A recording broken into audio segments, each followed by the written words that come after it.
I watched that Y2K movie. You watched that too, yeah? Yeah, I did. Yeah, it was directed by Kyle Mooney. Mm-hmm. I have a question about that real quick. That Bigsby Bear, did he just write that movie, or did he direct that too? Or is this his first directorial movie?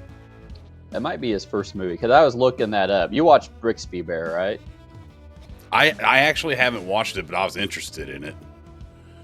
Yeah, it's really good. Let me check if he even had a writing credit on it, because I don't think he did. But I know he didn't direct it, because I was kind of curious about that, because that's about the main reason I was interested in Y2K, because I like Bigsby Bear so much. Screenplay, Right. Kyle Mooney and Kevin. So yeah, he had a writing credit on it. I want to see who else wrote. Written by Kyle Mooney and Evan Winter, so it's a different co-writer on Y2K. Yeah, that I did notice that. Okay, so then so this movie, I'm not usually one for horror movies, but this wasn't really a horror movie. It's a comedy horror movie. Mm-hmm. I didn't know a lot about it. I knew enough about it going into it. I didn't know the scope of like how much comedy and how much horror it was going to be. I didn't know, because I don't watch a lot of trailers anymore, unless it's just something for like the last trailer I probably watched was Dune Part 2. I don't know if that gives you any unless it comes across something, I don't have like recommendations turned on YouTube or anything, so unless I just come across something on like Dexerto or IGN or something, I don't see a lot of this stuff. But with all that being said, Y2K, I had seen that it was done by Kyle Mooney. He's a comedy-oriented guy, but like a lot of these comedy-oriented guys start going kind of like doing less comedy and stuff. I wondered if that's where he was going here. It was pleasant to know that it was quite the fucking opposite of that, because I didn't watch the trailer, so going into it, I just figured it's probably just going to be kind of like more on the serious side, but it actually was very not serious at all, so that was cool. But what did you think so far about it, or how much did you know about it going into it, I should ask? I mean, I just saw trailers in the theater for it, and I mean, it looked like, well, I mean, the first part of it and the trailer came off like this. It's like a mix of like teen comedies, like Can't Hardly Wait or something, mixed with Maximum Overdrive. that's what I was thinking going in, But I was digging it like the first probably like 15 minutes. Because it was just like so over the top. I think so it stars Rachel Zegler, and I don't know, people are hating on the internet are hating on her because of the fucking Snow White shit and the shit she says on it. It's whatever. I haven't really seen that. Doesn't matter to me. I honestly, that's kind of the only way I know her, and I'm not going to give her any credit from just that, because I don't have any. I mean, that movie looks terrible. It's but culture war fault. Bullshit. Yeah, it's just culture war bullshit. I don't care. She was fine in it. Jaden Martell, he's like the main character. But then he had Julian Dennison, right? Eli. Okay. And then he's his friend. I hate the Dennison guy. He's the guy from New Zealand, right? Yeah. I was looking. I was liking it like the first like 15 minutes of it, because it was like the trailer. It was like some random teen comedy with some horny teenagers meets Maximum Overdrive, And then I think it went downhill. I mean, it went downhill after they killed Julian Dennison for me, because he's like the comic relief. Yeah. And like it was like a cool moment, because it's not expected that he's just gonna die like in the first like part of the movie, like the first act. But I think it really went downhill, especially like you had the two comedy relief guys, right? So Julian Dennison dies, and then right afterwards the stoner guy, a hilarious death, Where Yeah. he like grinds I that fucking pole, love that. I cracks his love that. skull. Oh, shit. Go time, motherfuckers. It's just one of those days where you don't want to wake up. Oh, snap. But then after that, it's like you killed the two comic reliefs, and then we're stuck with Rachel Zegler and that Jaden Martell, and they're kind of just boring. I mean, the movie just lost a shit ton of steam, like a shit ton of steam. I don't even think it was just that. It was like they literally blew their wad on that opening party scene. And then it's like, then they've got to string us along for another 40 minutes until the last, 10-minute scene. Because, it's only 80 minutes or something. But yeah, I kind of felt the same way. And then who was that? The blonde kid. It was his party, the Kid Leroy or whatever. I figured he would die. Most of the people I figured that was going to die did, but I didn't think the guy from Stranger Things was going to die. What's his name? Oh, Ed Franco. I didn't think he was going to die. And the way that he did was fucking hilarious. So that was kind of okay with me. And then, what's the other? Oh, yeah. I hated to see the rap kid die. Daniel Zolgadri. I don't know if I'm saying that right, but I liked his character a lot, so it was sad to see him go. But yeah, like it loses a lot of steam, and then you get that reveal later on where they like find fucking a significant other era Fred Durst, and he's just like in that derelict where the area, I can't even remember what the fuck where they was at, that machine factory or whatever. Or wherever they was hunkering down. I totally forgot, but and he's like, it's funny because he's like giving a soliloquy as his opening, like when he's just like, you get what I'm saying? Like he's just kind of, it's almost like song lyrics he's spouting, but it was funny to see that, but it was kind of weird at the same time because like this movie does kind of suffer from like the member berries a little bit, you know. The opening scene where it's showing all the kid doing all the shit on the computer, that was cool. But here's the thing, Wes. We all had Gateway 2000 computers back then. You weren't multitasking. He was ripping a CD and fucking chatting with two people on AOL or ICQ, whichever one of the ones he was. He was listening to MP3s on another program, and then I think surfing the fucking web. Your computer would have melted back then, and he didn't seem like he was a rich kid. You know what I mean? So like, I thought that, I mean, and I know suspend disbelief or whatever, but it was, so it's got kind of like stuff like that in it just a little bit. But so to see Fred Durst was kind of funny, but at the same time, I think that was more because like Kyle Mooney really loves Limp Bizkit, from what I understand. So really, and that's not to say that that's not to say that he made the movie suck or anything. I thought his scenes were pretty good. I thought it was funny. They're singing the what's his name, the George Michael song to a bunch of like robot zombies. So I thought that was funny as a distraction. But what was some more of your thoughts about it? Well, what was the Fred Durst thing a surprise to you because you didn't watch the trailers or anything, or did you know he was in it? I didn't know he was in it. I for real, I just, you know, there was the one girl that was in the like stoner geeks or the stoner whatever you want to call them gang, the short-haired lady. She just liked him. She had the red hat on. But no, for real, I didn't see a trailer for this movie, so I didn't have any frame of reference that he was in this. Oh, was cool. He like all over the trailer or something?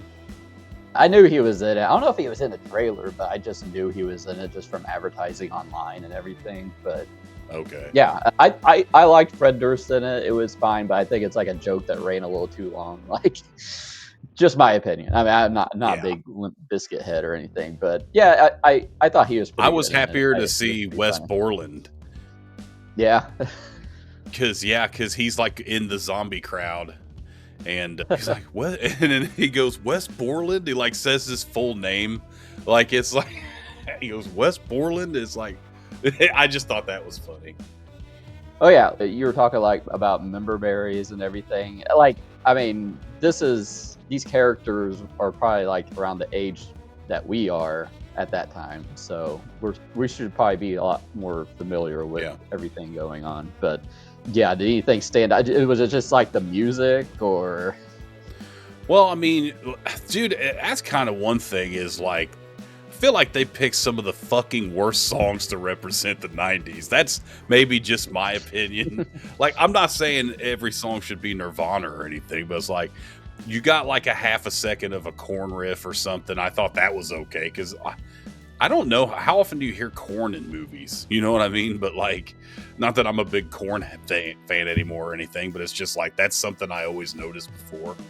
But yeah, it's like some of those cuts was just fucking not good. In fact, I'm gonna bring the soundtrack up real quick. It should be on IMDb, because there was some.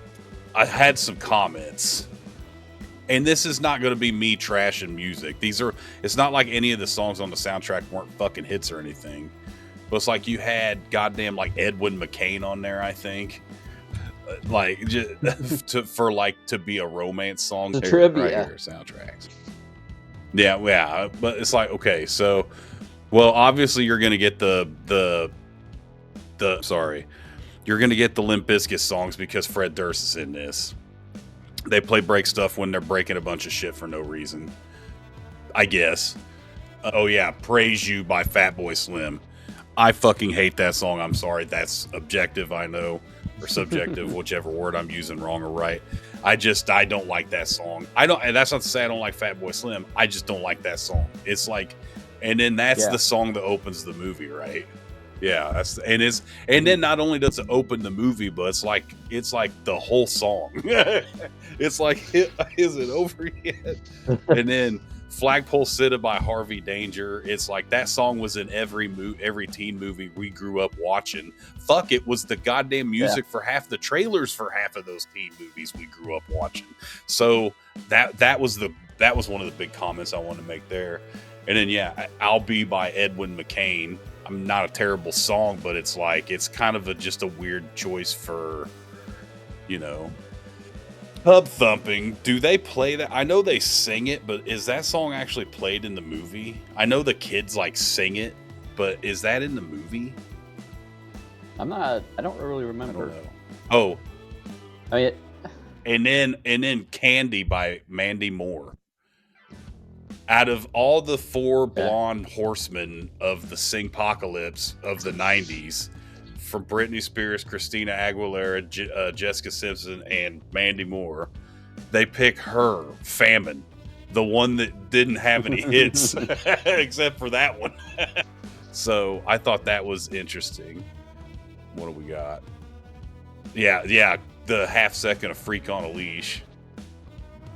The Dip. The thong song, that's the best part of the movie. Yeah, like and then they give him a shout out in the credits. I don't know if that's supposed to be like Cyber Heaven. He's up there dancing or whatever, but I thought that was Cyber Heaven, yeah. Yeah. Well, because he was like when Tim Heidecker's getting assimilated and he's in like the worst fucking 3D he's in like Lawnmower Man or whatever. That's one of the notes. It's like the final boss is Lawnmower Man, basically. Yeah. But then, Six Underground by Sneaker Pimps. I mean, that's a song I know. The Brian McKnight song, Back at One. That one. That's another one. It's like, Jesus. Like some of these song picks was just kind of like they just couldn't. I feel like they didn't have the budget to get. So these were like B tier or even C tier replacements for, you know what I mean? Does that make sense? Mm-hmm. And then, here's why right here, because they spent all their money getting closing time for the end credits. I forgot about that. So, but that was my like soundtrack complaints was like, I think, because you asked like, was there anything else that stuck out at you? That the fact that that big gripe I had about, I wish they would. I know that this seems like a fucking trite thing to talk about, but like I already mentioned it, that opening scene where it's like multitasking on the computer, like Yeah. I feel like it would be better if you would show how much of a pain in the ass it was to do anything on a these kids should not grow up thinking like these new kids thinking that shit was like it is now.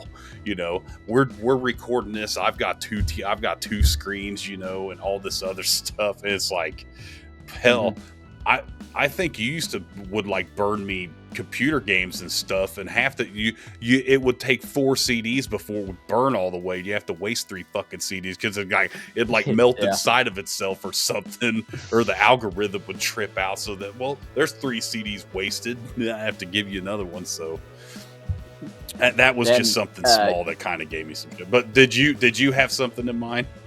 Not really. I mean, I pointed out like the Lawnmower Man final boss in it, and you were talking about all the shit we had to do technologically. You couldn't be on the internet and make a phone call at the same time, and yeah, I don't know. It's like I was like digging it that first like 15 minutes, and then they kill the 2 comic reliefs, and then it's just like, I don't know. It's like, it's like I'd rather watch Maximum Overdrive. The Maximum Overdrive is such a shitty movie, but it's entertaining. It's like it's like coked out Stephen King entertaining, but yeah, it just seemed very bland and predictable, and yeah, I didn't really care for it. I was a little disappointed because, like you said, Brixby Bear, he helped write that, and it was a really good movie. And yeah, we should talk about that sometime. I'd rewatch it. If you watch it sometime, I'll rewatch it and talk about it. It's very that's a movie I'd love to watch. Yeah, I think you would like it too. And then watch it. Yeah, it's just I was expecting more. Like I know Kyle Mooney didn't direct it, but apparently he had a co-writing credit, and I figured he'd come up with something better. But yeah, like I thought he was pretty funny in the movie. Like because like he's playing kind of a character he does a lot. It's just a different version of that character. But I thought that was kind of fun. I was glad to see that he got a little part in the movie. And then he like quaffs a bunch of fucking drugs and then thinks he's going to fight this huge the final boss with those highlight sticks, or I don't remember, the stick juggling sticks. He's like, ugh. Gets his arm cut off. I thought that was funny. Yeah. He cuts his head off too, right? And then he dies with a smile on his face. He's like smiling. Good sesh, bro. But like I thought all the actors did okay. Like the people that survived, I thought they were all good. My favorite was the rapper kid. I liked him the best. It sucked that he fucking died, but at least he got to have like a moment too, And then it was kind of when they meet up, it was kind of funny with him and Fred Durst, and he finally respects Fred Durst for his talents. Well, because Fred Durst respected him first because he flowed. Mm-hmm. He's flowing now. He's flowing while he's dying. He made some comment about that. Abilities, agilities, spiritual tranquility, lyrically complex and clever. Real MCs know true hip hop live forever. That flow again. But yeah, here's the comparison, the fun comparison I'll make. Okay, where I recently, because I've been playing a lot of Red Dead, so I've been going and watching like some old Western movies I kind of grew up with. Young Guns happened to be one of them that was free that I could watch. I rewatched that movie. I think Young Guns is a better movie than this movie. It's not by a huge margin, but I'll just say that. Make that what you want, because there was more happening in Young Guns throughout that whole movie than it's just like you say. I think it's more than 15 minutes. I think because if I clocked it when that guy died, I think it's like 25 minutes into the movie. But yeah, literally, if I had to guess what the trailer was, it's mostly scenes from that shit. So if you watch the trailer, if I was to go to watch a trailer now and find that to be right, and then let's say I did grow up in a world, or I did live in a world where I did watch the trailer and watch this movie, I probably wouldn't like this movie even more. So it might be a good thing I didn't watch the trailer. Am I right about the trailer having a lot of the scenes from like that? Yeah, you're right. So it was like that. Okay, so that might be a good thing for me then, because but still, it literally blows most of its load on the first like 20-25 minutes, and then there's maybe 5 or 10 minutes at the end that are okay. And then it was funny to see Alicia Silverstone hit a joint. I guess, you know. I didn't There's little recognize moments her in there until that the end were of the funny. movie. I didn't recognize her until the end of the movie. Yeah, she looks a lot different now. But I mean, I think that's what I like though, is she doesn't look like a fucking plastic Barbie doll. And I didn't know Tim Heidecker was in the movie either. I thought that was fucking cool. Was there somebody else that I recognized in there? He's playing like a Weasley dude. Where does this movie compare with? That's going to be my barometer for movies now. How good is this movie compared to Young Guns? No, I'm just kidding. But no, for like I say, because and it's not even because I have any big affiliation with that movie itself either. It's literally what you said. That's the biggest problem. Was it just kind of blew everything right there. But yeah, so if I'm going to give it a rating, I actually would probably just give it probably 2 out of 5. Yeah, I think that's where I'm at, like 2. Yeah, it's like kind of below average. I didn't hate it, but it was entertaining enough that I felt like that was like the biggest mistake, is to kill off the 2 like comedy relief characters, and Julian Dennison, he's like the highlight of the movie, really. And yeah, I thought it was a really big mistake, because you're gonna, it's the shock factor, but also I think he was the highlight of the movie, and then you had the 2 leads who are just kind of boring. I think, I mean, they're not bad, it's just they're just boring characters, and I don't know, it's just a little disappointed, but it is what it is. Watch Brixby Bear instead. Yeah, there you go. Thanks for watching. If you enjoyed the video, give it a thumbs up, leave a comment, and subscribe. Don't forget to hit the bell so you never miss an update. If you want to support the channel and get exclusive content, check out our Patreon in the link below.